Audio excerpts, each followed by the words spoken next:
Hello students, welcome on my channel.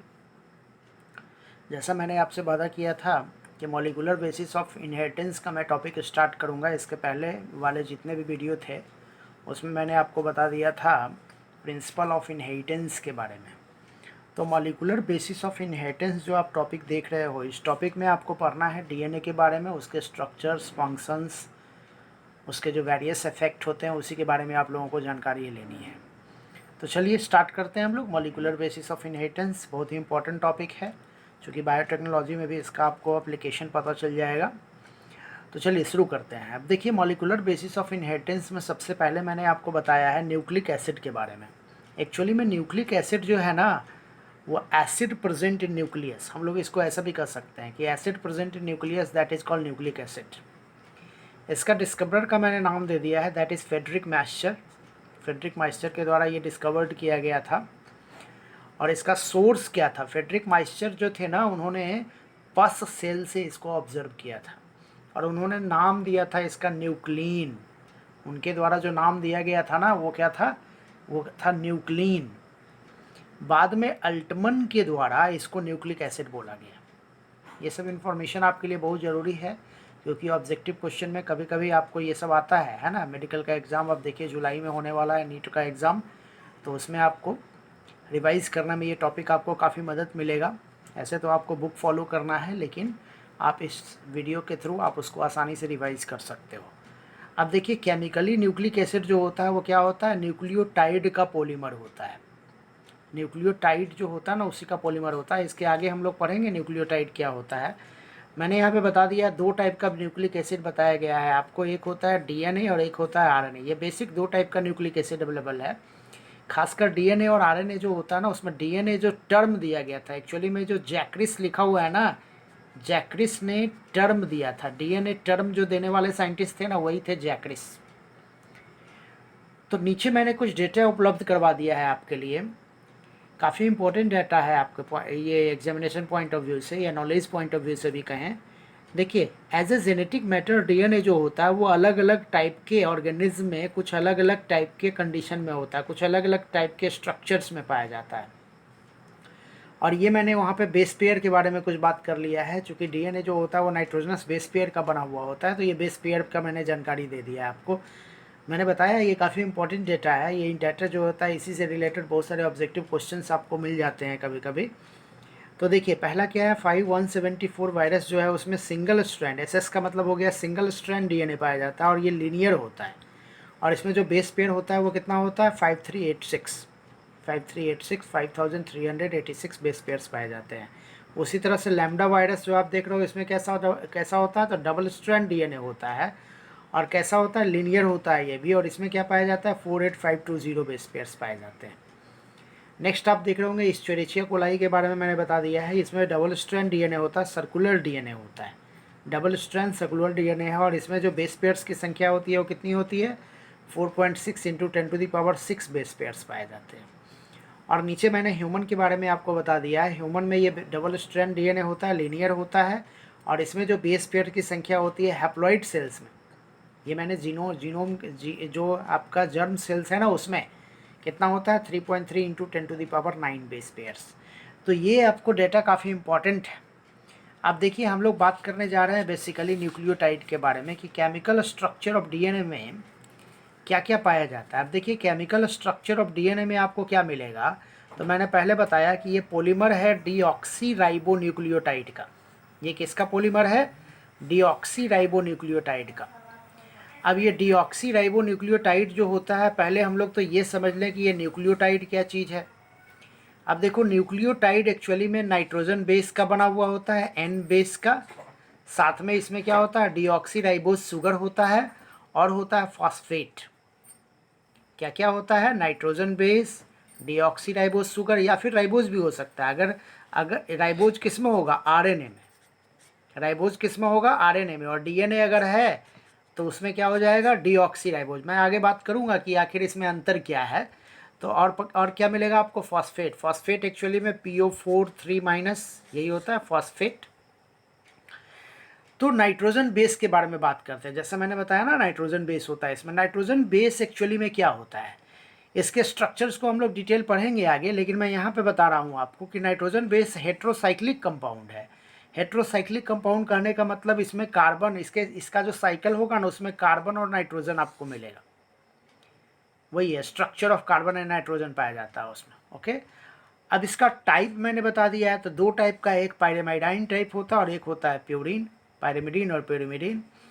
तो pyrimidine जो होता है ना उसमें देखिए सिंगल रिंग होता है, ये सिंगल रिंग स्ट्रक्चर होता है और इसमें 2 नाइट्रोजन और 4 कार्बन होंगे, क्योंकि सिंगल रिंग स्ट्रक्चर जो होंगे उसमें क्या हो जाएगा, 2 नाइट्रोजन एंड 4 कार्बन, 6 रिंग होगा ना ये पूरा का पूरा, तो 2 और 4 का कम्बिनेशन होता है। नाइट्रोजन की संख्या 2 और कार्बन की संख्या, आप देखो इसको याद रखने के लिए आप ऐसे भी रख सकते हो, नाइट्रोजन जो होता है N2 है ना, कार्बन की वैलेंसी 4 होती है, तो आप उस तरह से भी याद रख सकते हो।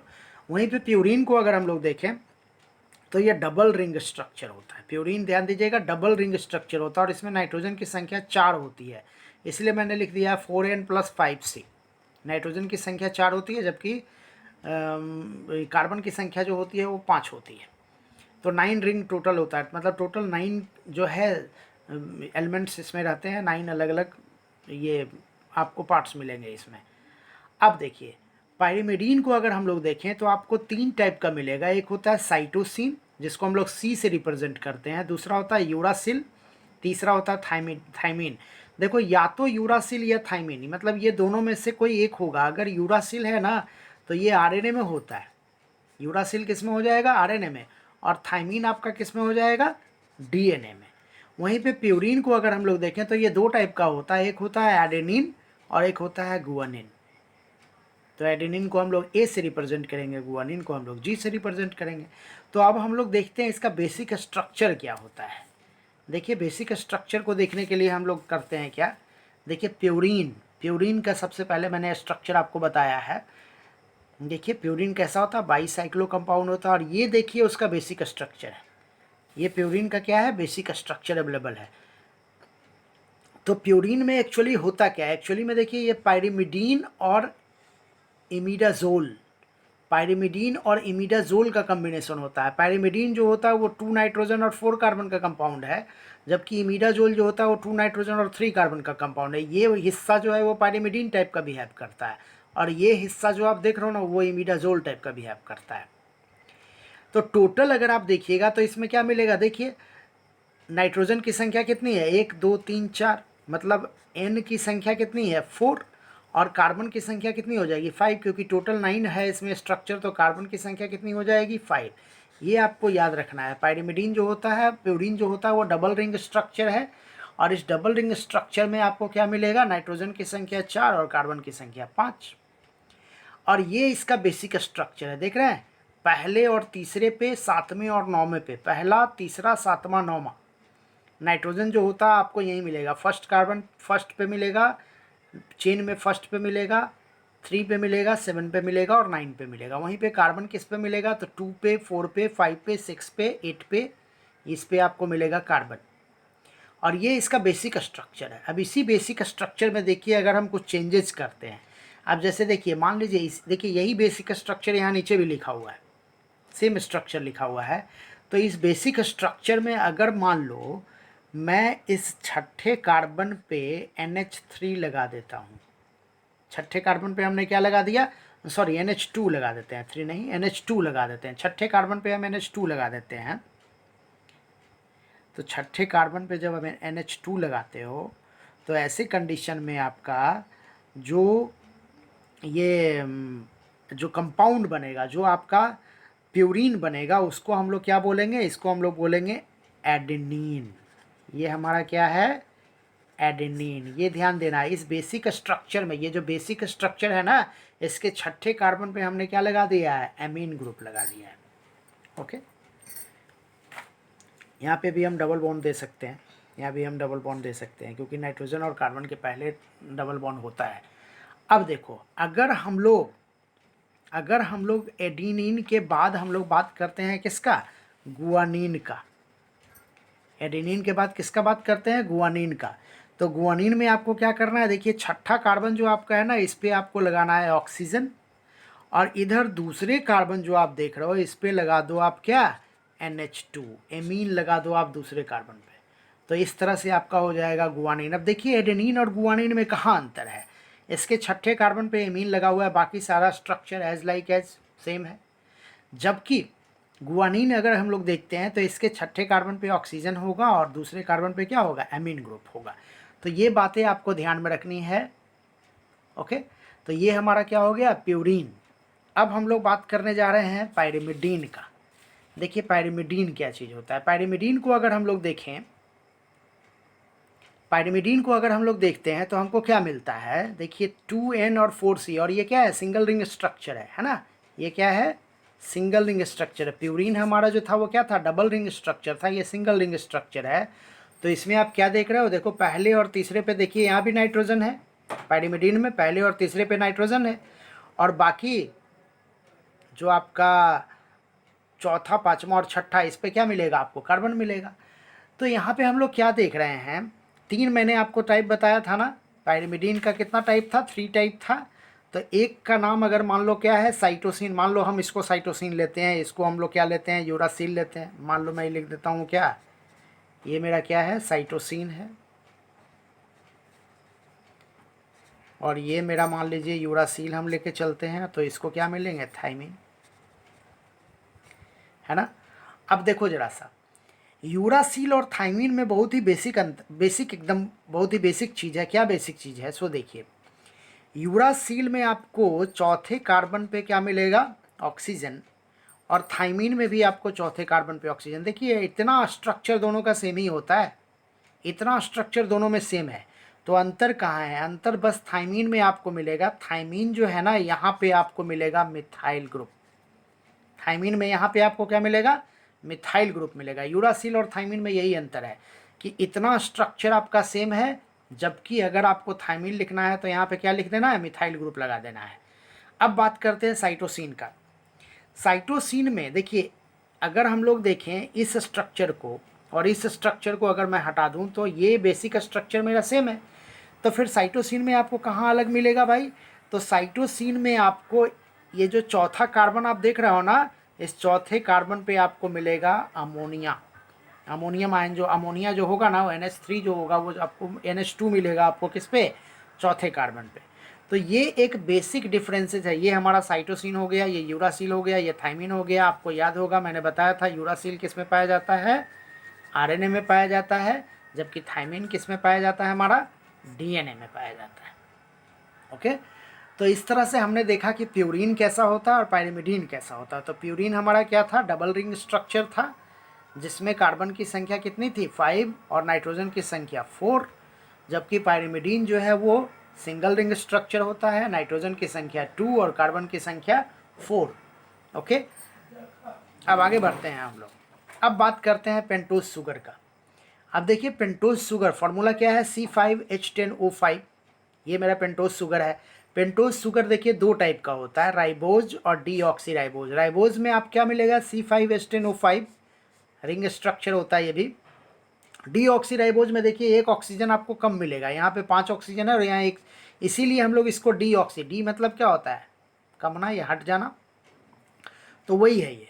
अब देखिए यहाँ पे ये जो आप देख रहे हो ये राइबोज बनाया हुआ है रिंग स्ट्रक्चर में। आप देख रहे हो ये पहला कार्बन, दूसरा, तीसरा, चौथा और पाँचवा, ये राइबोज का स्ट्रक्चर है।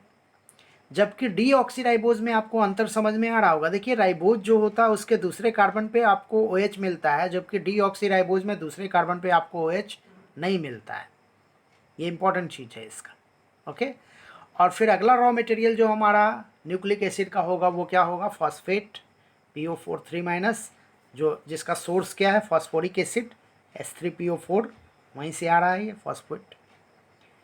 तो अब ये सारे रॉ मैटर, मतलब नाइट्रोजन बेस हो गया, N बेस हो गया, प्लस क्या हो गया भाई, प्लस आपका शुगर हो गया, शुगर मतलब वही पेंटोज शुगर हो गया, और साथ में क्या हो गया, फॉस्फेट। जब इतना आपस में मिलेगा ना तो बनाएगा न्यूक्लियोटाइड। ये बनाएगा आपको न्यूक्लियोटाइड। यही आगे हम लोग देखने जा रहे हैं। अब देखिए क्या है, तो ये sugar pentose sugar plus n base is equal to क्या हो गया, न्यूक्लियोसाइड, और इसमें फॉस्फेट लग गया तो न्यूक्लियोटाइड। आगे बात करेंगे हम लोग इस पे। तो देखिए अगर एडेनिन राइबोज से मिलता है तो क्या बनाता है, एडिनोसिन, है ना। अब एडिनोसिन जो होता है वो कहाँ पे लगा हुआ रहता है, ध्यान दीजिएगा, एडेनिन जो है ना वो क्या है, प्यूरिन है। एडेनिन क्या है, प्यूरिन है ना। तो प्यूरिन का जो नाइट्रोजन जो है ना, डबल रिंग स्ट्रक्चर है ना, डबल रिंग स्ट्रक्चर में जो 9वां नाइट्रोजन होगा, 9th पोजीशन पे जो नाइट्रोजन होगा ना, वही आपके शुगर के फर्स्ट कार्बन से जुड़ा हुआ होता है। इसको हम लोग आगे स्ट्रक्चर बना करके मैं आपको बता रहा हूँ, मैं आपको दिखला दूंगा। अब देखिए उसी तरह से ये तो राइबोज हुआ ना, अगर एडेनिन डीऑक्सी राइबोज के साथ मिलेगा तो क्या बनाएगा, डीऑक्सी एडिनोसिन बनाएगा। अगर राइबोज के साथ मिला तो एडिनोसिन, अगर डीऑक्सी के साथ मिला, डीऑक्सी राइबोज के साथ मिला तो डीऑक्सी एडिनोसिन। उसी तरह से गुआनिन अगर राइबोज के साथ मिला तो क्या बनाएगा, गुएनोसिन। अगर डीऑक्सी के साथ मिला तो क्या बनाएगा, डीऑक्सी गुएनोसिन। प्यूरिन है तो SIN लग रहा है, ये ध्यान दीजिएगा, प्यूरिन है तो लास्ट में क्या लग रहा है, SIN। लेकिन अगर साइटोसिन, देखिए ये जो आपका आ गया पाइरिमिडीन आ गया, ये जो मेरा क्या है वो क्या है, पाइरिमिडीन है। पाइरिमिडीन है तो लास्ट में डीन इन लगेगा, देखिए DINE। तो साइटोसिन अगर राइबोज के साथ मिला तो क्या बनाएगा, साइटोडाइन, साइटिडाइन बनाएगा। और अगर डीऑक्सी राइबोज के साथ मिला तो डीऑक्सी साइटिडाइन बनाएगा। डाइन ध्यान रखना है, अगर पाइरिमिडीन है तो डाइन लग रहा है ना। अगर प्यूरिन है तो साइन लग रहा है जब ये शुगर के साथ मिल रहा है तो। उसी तरह से देखिए यूरासिल है, यूरासिल अगर राइबोज के साथ मिला तो क्या बनाएगा, यूरिडाइन। तो क्या डीऑक्सी यूरिडाइन पॉसिबल है, डीऑक्सी यूरिडाइन पॉसिबल है कि नहीं, देखो ध्यान दो, डीऑक्सी यूरिडाइन जो है ना वो कॉमनली पॉसिबल नहीं है। क्यों भाई, क्योंकि DNA में तो यूरासिल होता ही नहीं है। उसी तरह से थाइमीन अगर डीऑक्सी राइबोज के साथ मिलेगा तो क्या बनाएगा, डीऑक्सी थाइमिडीन। तो हम कह सकते हैं कि सिर्फ थाइमिडीन पॉसिबल नहीं है, क्योंकि जनरली क्या होता है, ये पाया नहीं जाता है इसमें, ये RNA में पाया नहीं जाता है ना। मैं बार बार इस चीज़ को बता रहा हूँ कि यूरासिल किस में पाया जाता है, RNA में पाया जाता है। अब देखो, अब मैं बात कर रहा हूँ कि एडिनोसिन जो हमारा था ना, जिसमें कि शुगर मतलब राइबोज और एडेनिन मिला तो क्या बनाया, न्यूक्लियोसाइड। अब न्यूक्लियोसाइड प्लस फॉस्फेट मिलेगा। देखो एडिनोसिन अगर फॉस्फेट के साथ मिला तो क्या बनाएगा, एडिनोसिन मोनोफॉस्फेट। क्या बोलेंगे इसको हम लोग, एडिनोसिन मोनोफॉस्फेट बोलेंगे इसको, है ना। अगर मान लो ATP का नाम सुना होगा, ADP का नाम, तो क्या हो जाएगा, एडिनोसिन डाइफॉस्फेट, याद होगा आपको। अगर हम लोग ATP लिखते हैं तो एडिनोसिन ट्राइफॉस्फेट, है ना। ये टर्म से आप परिचित होंगे। तो कुछ नहीं होता है, इसमें डबल फॉस्फेट ग्रुप होता है, इसमें ट्रिपल फॉस्फेट ग्रुप होता है, जिसके बीच में एनर्जी बॉन्ड होता है ना। आप फोटोसिंथेसिस में पढ़िएगा इस चीज़ को। तो खैर यहाँ पे क्या बन रहा है, एडिनोसिन मोनोफॉस्फेट, और इसी को हम लोग एक और नाम देते हैं, इसको हम लोग एडिनाइलिक एसिड भी बोल सकते हैं, ये इसका अलग नाम है। अगर मान लो डीऑक्सी एडिनोसिन फॉस्फेट के साथ लगता है तो उसको हम लोग क्या बोलेंगे, डीऑक्सी एडिनोसिन मोनोफॉस्फेट, या फिर deoxy adenylic acid, deoxy adenylic acid बोल सकते हैं हम इसको। नेक्स्ट हम लोग देख रहे हैं, देखिए गुएनोसिन अगर मान लीजिए फॉस्फेट के साथ लगा तो क्या बोलेंगे, गुएनोसिन मोनोफॉस्फेट या गुएनाइलिक एसिड बोलेंगे इसको हम लोग। अगर डीऑक्सी गुएनोसिन अगर फॉस्फेट के साथ मिला तो डीऑक्सी गुएनोसिन मोनोफॉस्फेट बोलेंगे हम लोग इसको, या फिर डीऑक्सी गुएनाइलिक एसिड बोलेंगे हम लोग। अगर साइटिडीन फॉस्फेट के साथ मिला तो क्या बोलेंगे, साइटिडीन मोनोफॉस्फेट बोलेंगे, या साइटिडाइलिक एसिड बोलेंगे हम लोग इसको। ये सारे जो आप देख रहे हो, देखो ये जो है वो क्या है, न्यूक्लियोटाइड है, ये ध्यान रखना है। ये हमारा क्या बन रहा है, न्यूक्लियोटाइड, और ये हिस्सा मेरा क्या है, न्यूक्लियोसाइड। न्यूक्लियोसाइड जब फॉस्फेट से जुड़ा तो फिर बना न्यूक्लियोटाइड। ओके। उसी तरह से डीऑक्सीसाइटिडीन अगर मिला तो डीऑक्सीसाइटिडीन मोनोफॉस्फेट बनेगा, या फिर हम लोग बोलेंगे डीऑक्सीसाइटिडाइलिक एसिड, है ना।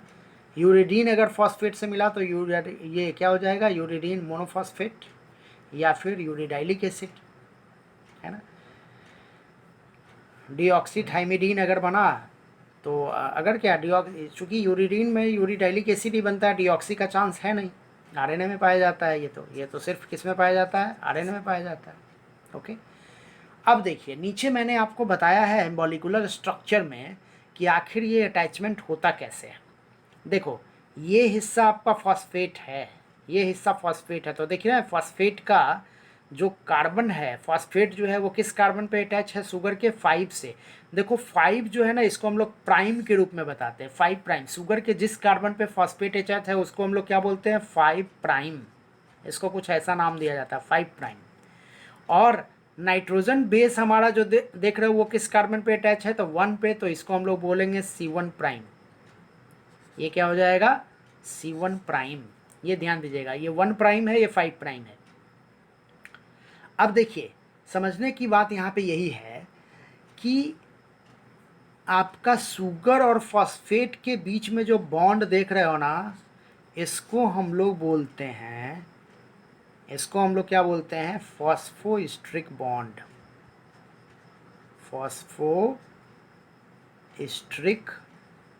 बॉन्ड बोलते हैं इसको, ध्यान दीजिएगा, फॉस्फोस्ट्रिक बॉन्ड। वहीं पे नाइट्रोजन बेस और शुगर के बीच में जो बॉन्ड आप देख रहे हो, ये वाला, ये जो बॉन्ड देख रहे हो किस कार्बन से है, पहले कार्बन और प्यूरिन के 9वें कार्बन पे। यही बात मैंने पीछे भी बतलाया था वीडियो में आपको, पहले कार्बन और 9वें कार्बन के बीच में जो बॉन्ड देख रहे हो, इस बॉन्ड को हम लोग क्या बोलेंगे, ग्लाइकोसिडिक बॉन्ड। ये आपका क्या देख रहे हो, ये है ग्लाइकोसिडिक बॉन्ड या ग्लाइकोसिडिक लिंकेज। ओके, तो ये हुआ किसके बारे में, प्यूरिन के बारे में। अगर हम लोग पायरिमिडीन को देखते हैं तो पायरिमिडीन में फिर वही हो जाएगा। देखिए ये फॉस्फेट हो गया आपका, फॉस्फेट देखिए 5वें कार्बन पे अटैच है, 5 प्राइम पे अटैच है ना। कौन सा बॉन्ड है ये, फॉस्फोस्ट्रिक बॉन्ड है ये। और इसके पहले कार्बन पे देखिए, ये ध्यान दीजिएगा, पायरिमिडीन अगर होगा ना तो फर्स्ट नाइट्रोजन के साथ अटैचमेंट होता है ग्लाइकोसिडिक बॉन्ड का। ग्लाइकोसिडिक बॉन्ड जो होगा ना,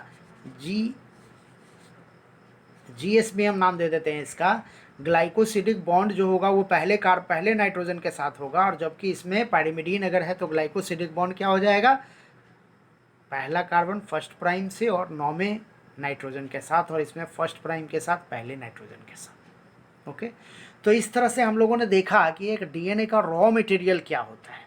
अब नेक्स्ट वीडियो जो हमारा होगा ना, उसमें मैं आपको बताऊंगा DNA का बेसिक स्ट्रक्चर्स में बताऊंगा, उसका जो चार्गफ्स रूल मैं आपको बता दूंगा। उसके बाद फिर हम लोग बात करना शुरू कर देंगे कि DNA जो होता है वो जेनेटिक मैटर होता है। इस पर कुछ रिसर्च हुआ है, कुछ लोगों का, साइंटिस्ट का कंट्रीब्यूशन रहा है, उस कंट्रीब्यूशन को थोड़ा बहुत हम लोग जान लेंगे, तब फिर आगे का टॉपिक हम लोग पढ़ेंगे। इसमें चूँकि बहुत सारा डिटेल्स पढ़ना है, इसमें आपको रेप्लिकेशन पढ़ना है, ट्रांसक्रिप्शन, ट्रांसलेशन, ये सारे यूनिट को हम लोग देखते चलेंगे। तो बहुत बहुत धन्यवाद आप लोगों का।